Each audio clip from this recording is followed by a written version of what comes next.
केळवंत आज आहे, पण नक्की तुम्हा दोघांचं लग्न होणार आहे की नाही काय सांगायला आवडेल प्रेक्षकांना? लीलाच्या मनात तर नाही आपल्याशी लग्न करायचं होणार आहे की? ते तुम्हाला बघावं लागेल, खूप लवकरच दिसेल तुम्हाला.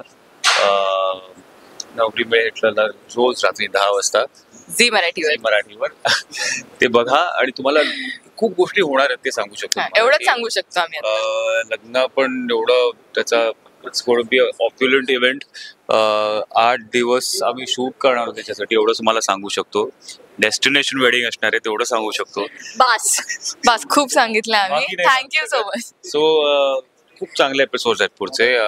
मिस करू नका, नाही तर एक मिस केला की तुम्हाला पुढच्या एपिसोडचं कनेक्शन लागणार नाही. त्यामुळे बघत राहा. बरं, आज केळवंतच्या सगळ्यांनी राकेशला हिटलरला सांगितलं की हसावं जरा. काय याचं म्हणणं नाहीये. कॅरेक्टर आहे माझा. आय थिंक हिटलर तो स्ट्रिक्ट आहे, शिस्तबाज आहे, त्यामुळे तो हसत नाही. त्याच्या आयुष्यात काही अशा गोष्टी झाल्यात की त्यामुळे तो हसणं तो विसरलाय बहुतेक आयुष्यात. बहुतेक लीला ते हसणं आणेल परत आयुष्यात हिटलरच्या, बहुतेक माहित नाही. हो, लीला आली की आय एम शुअर हिटलर हसेलच.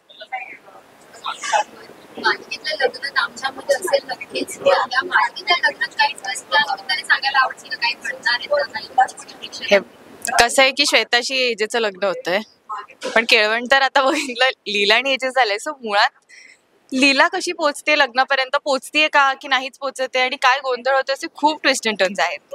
बऱ्याच केळवंत एखाद्या पदार्थाची एकमेका दोघांना द्यायला, कोणत्या पदार्थाची उपमा द्यायला आवडेल? पदार्थ ती तर जिलबी सारखी गोल गोल गोल गोल फिरत असते सगळीकडे. चक्री येते लीला.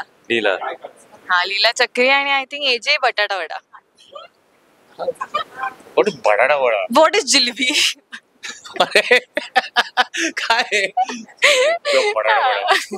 बोलली वडा असेल. बटाटा वडा नाही, चांगला बटाटा वडा. मला आवडतो बटाटा vada. The best interview ever given. चला. चला. आणि आज नवीन गाणं सुद्धा ऐकायला मिळालं सगळ्यांना. तुम्हाला कसं वाटलं? नवीन आहे, जुनं आहे, तुम्हाला यू लेट. पण ते छान आहे, ते खूप छान आहे गाणं. आणि आमचं टायटल ट्रॅक एक जरा असं उडतंय आणि ते असं खूप स्लो रोमॅन्टिक, ते ऐकायला खूप छान वाटतं. हा फेवरेट माझं तर तेच फेवरेट आहे. I think it's a very beautifully composed song. Yes. Thank you.